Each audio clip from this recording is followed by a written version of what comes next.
Hello, my dear friend. Today, we will continue our journey with Rich Dad Poor Dad book. So grab your coffee and let's dive in.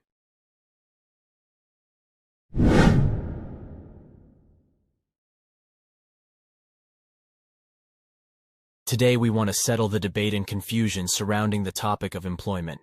We are well aware that nowadays on social media, we are divided into two camps, between supporters and opponents, engaging in conflicting discussions.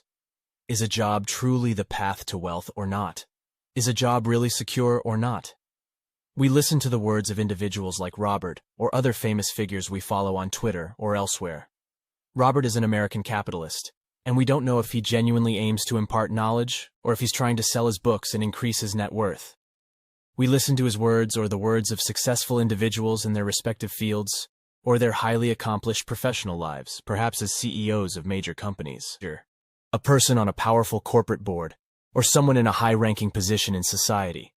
Their words, or the words of Robert, create a debate, controversy, and confusion that we find ourselves immersed in today, my friend. In the first part, I mentioned to you that there are 4 types, categories, forms, or patterns of cash flow, and each type represents an independent world. The right side of this type represents B and I, which includes business-minded individuals, entrepreneurs, and investors. These are the people whose income is negative. While they are sitting at home, their assets are increasing. These individuals represent 20% of the world's population. On the other hand, in the left side, we have the employee and the self-specialist or small business owner. These are individuals who have a profession or a hobby through which they earn income, or they have a small business like someone who owns a grocery store for 30 years in the business world. However, their situation is not comparable to companies like Apple or Amazon, and so on. Now let's focus. 80% of the people in this world fall into this side of cash flow types. In the left side, we encounter someone like Robert. Where does Robert fit in these two sides? Naturally, when I tell you they are different worlds, it truly means they are different worlds. Different ways of thinking, different perspectives, different lifestyles, different principles, different plans, different relationships, different environments, completely different social segments in every sense of the word. They are different from us, the ones present on the right side of the map. When Robert comes from that left side and speaks about the principles, perspectives, and lifestyle of that world, he tells you that a job is not on the path to wealth, that it is not secure, and that employees are not only poor, but also enslaved. Instead, he suggests following a 21st century approach. If you want to create wealth, don't seek employment. If you do get employed, strive for independence and pave your way towards wealth by building your own business and investing. He starts talking about his principles, customs, and lifestyle from this world. However, when someone from a different world comes with these principles, even the simplest and most obvious ones, it is natural for them to be met with rejection and sometimes even attacked by the people in this right side. The 80% who, unfortunately, belong to the middle class and below. That's why you see figures from this world, leaders, managers, CEOs, organizations, and influential individuals in society, telling you that these people are trying to sell books, trying to destroy your life. They say that if you listen to them, you'll die of hunger, that you won't have a future, and that they will ruin your life. If you listen to them, you may get trapped in cycles of debt and even end up in jail due to a failed project that you pursued in an attempt to become wealthy, but ultimately resulted in loss. We see many tweets from some of these individuals, and some of them are not even prominent figures, but rather ordinary people, telling you to hold on to your job, hold on to your job, hold on to your job, and not to listen to the words of these individuals, as they will lead your life to destruction, and so on. This is the point I'm trying to convey to you, my friend, that literally each one of them is correct. I'm not playing a game with you. I am the beautiful neutral one who doesn't want to upset anyone. No, I'm not really saying that this is right, and that is right. That's why I decided to discuss the topic of jobs and employees in a complete episode, and let's just you and I put an end to this debate. There's no need for conflict or animosity. Let me first speak from the perspective of an employee. Why? Because I am an employee myself, and I am still an employee. And let me tell you why I am still an employee, and why it is expected for you to seek employment. Imagine I give you this advice, even though I am someone who embraces Robert's ideas. Yes, I liked what Robert said, and I believe it to be true, and I'm still an employee. Why? Let me explain to you why. The truth is, the problem is not in the job or the salary at all. Never, ever.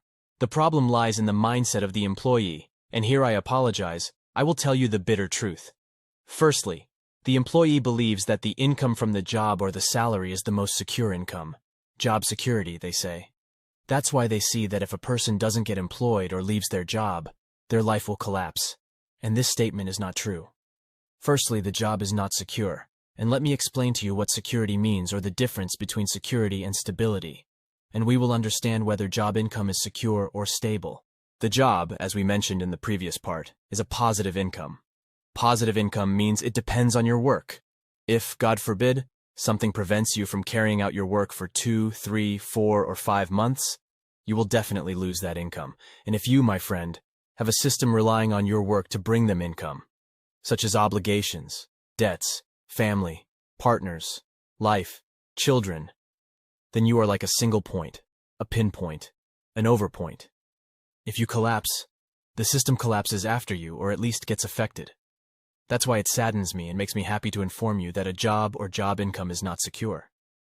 Here, we learned the meaning of what the rich say, or why it pleases them when they say job income is not genuine. It is not secure. It is a stable income.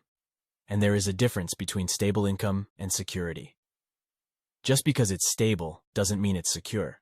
This is the first problem in the employee's mindset. I apologize. I apologize to the employees, to the figures who have been in jobs for 15 or 20 years. Their perspectives on jobs are deeply ingrained, and it's very difficult for them to change. Not only is job income not secure and stable, but there are also many other sources of income that can be insecure and unstable, such as being a content creator on YouTube. Their income also depends on their work and is not secure. We will discuss this further in the next episode. First and foremost, it is important for you to correct the idea in your mind. As I mentioned before, you should hold on to your job, but remove the notion that your job income is secure. This is one issue.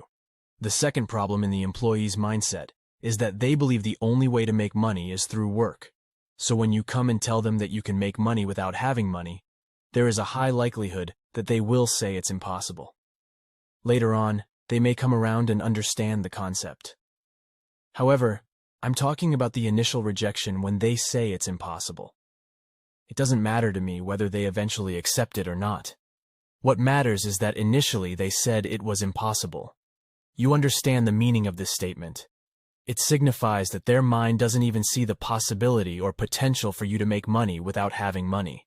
I will teach you how businessmen actually make money when we talk about the environment. But let's stay focused on the subject and the point of discussion. The problem with employees is that they believe they have to work in order to make money. Let's reiterate and emphasize this idea again. As I mentioned earlier in the video, these principles exist in the right-hand side, and there is a high likelihood of encountering resistance to the third need, which is the most important one. Most employees solely rely on job income. This, my friend, is the most important thing I will tell you in this video.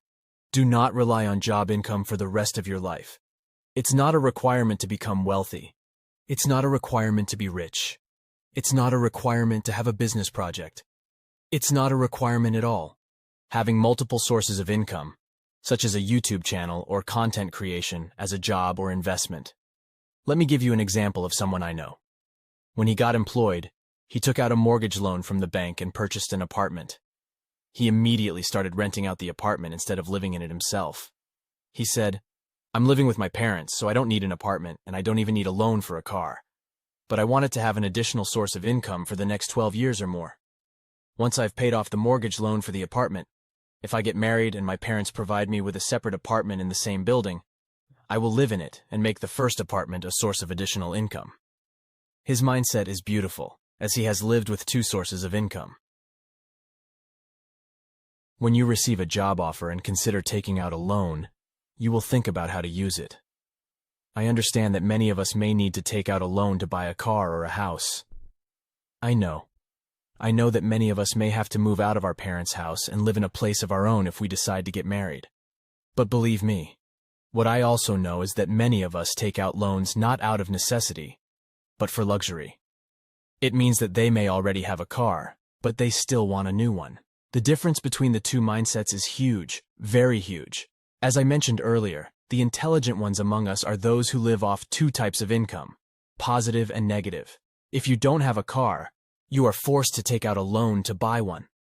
Yes, you can take a loan to buy a car worth $150,000, or you can take a loan that is worth $100,000, or you can take a loan that loses its value by $80,000, or a car worth $200,000. You choose, but in the end, it's the same story. After 5 years, the loan will end, and you will either renew the loan if you're going to consume it, or you will take out a loan to invest it. Here I will give you the worst-case scenario where you take out a loan for a car today, and after 5 or 6 years, you take another loan to get married and buy a house. Let's say that all the doors will close and your life will be hard, struggling without anyone's help. And whatever money you have, you should put it into an investment plan by deducting from your salary. This plan might continue for 10 or 15 years. It doesn't matter. The important thing is that after 10 years you will have the ability to have a second source of income. Don't tell me that I can't, because you can and you will. However, if you're someone who gives up easily and keeps saying, "No, I can't," then that's your choice. But I want you to understand the concept that you shouldn't rely on a single source of income, just the salary. Because if you decide to live your life solely based on your salary, then you've fallen into the trap of the job, not the trap of the career. In the first part, we discussed the scenario where Robert's rich dad, Mike's friend, came to them and took them to a supermarket and said, "Hey guys, there's ice cream." Then they went to a public park, and he told them that the first lesson of the rich is that they don't work for money. He warned them about falling into the trap of the job. They asked him, "What is the trap of the job?" He replied, "The trap of the job is when you receive your salary and start living off of it." He literally said, from paycheck to paycheck. Now I ask you, the employees we know today, including you and me, are we living from paycheck to paycheck or not? Our salaries only sustain us for a month until the next paycheck arrives. And that's how life is. Why? Because we don't have any source of income other than that. And when we face a financial crisis, we don't see any other source of income that can solve it except the salary. When we need to travel, we only rely on the salary. When we need to get married, we eat from the salary. We drink, we travel, we invest the salary. The salary becomes the sole source of income, and we live from one paycheck to another. Has it ever occurred to you that from the moment you reach the age of 7, you'll start waking up at 6 in the morning every day? You will reach 60 years with the same plan. You will do this for 53 years. You'll wake up at 6 in the morning daily. Do you know what's painful? Growing up by default despite having a 12-year school behind you, 4 or 5 years of university, and a job until the age of 60. Has it ever occurred to you that you'll be in debt from the first day or first month of your job until the age of 60, and maybe even more indebted? Listen to me. Being in debt at the very least means taking loans from the bank. It's possible not to be in debt in the early stages of your life. Statistics and figures exist. There isn't an employee who doesn't have a loan. If they don't have a loan, they have a credit card or some form of debt. And you ask yourself, are you free from debt or not? Most of us are indebted until the age of 60, and maybe even more. You understand the meaning of being in debt, even if it's just a loan. You can't resign because you might end up in jail or lose what you borrowed. Frozen accounts, suspended services, travel bans, and long nights. Did it occur to you that you would work 8 to 10 hours a day, 5 days a week, 11 months a year, despite your will, until the age of 60? Did you realize that you only have 1 month that is your right to have off? And the rest is 11 months a year, 5 days a week, 8 to 10 hours a day, until the age of 60. This, my friend, is the trap in my opinion. If you rely solely on your salary as a source of income, let me tell you something. You won't be satisfied with your job. You won't be satisfied with the evaluation. You won't be satisfied with the salary. You won't be satisfied with the management's treatment. And you won't be satisfied until the age of 60. You'll be running after money. And listen, with all due respect to employees, whether they are professionals or ordinary like me, this is the reality. And in rare cases where it doesn't apply, the common scenario is the one where it does apply. Please think. If you're not employed, get employed because society imposes it on you. The moment you get a job, hold on to it and preserve it. As soon as you start working, think from the first day about how to invest in another source of income. There are millions of available and accessible ways through which you can create an additional source of income. This is what I want you to do today, and I want you to come out of it with this mindset. Be cautious not to fall into the trap. You may be forced to get employed or be an employee, but you're not forced to live with an employee mentality and rely solely on one source of income, which is your salary. It's your right, as I mentioned before, not to be wealthy, but it's your right to travel whenever you want. It's your right not to worry about tickets and be able to travel once a year or even more frequently.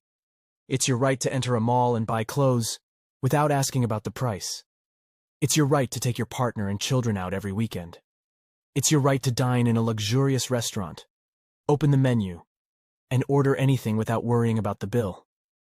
It's your right that if you face a financial crisis, may it never happen, like a car accident or any other emergency, you have the financial ability to solve the problem.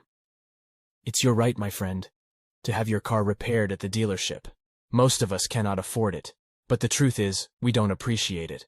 We cannot furnish our homes, we cannot travel, we cannot afford to stay, and we cannot easily buy the things we need in many aspects of life. Why?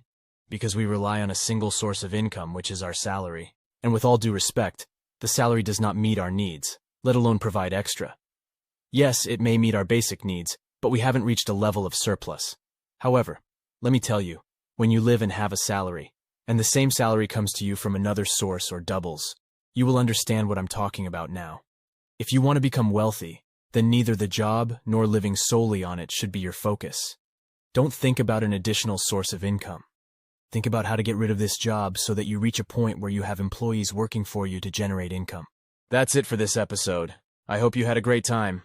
I can't wait to see you in the next episode where we will continue our journey together. Don't forget to like and subscribe. Have a great day.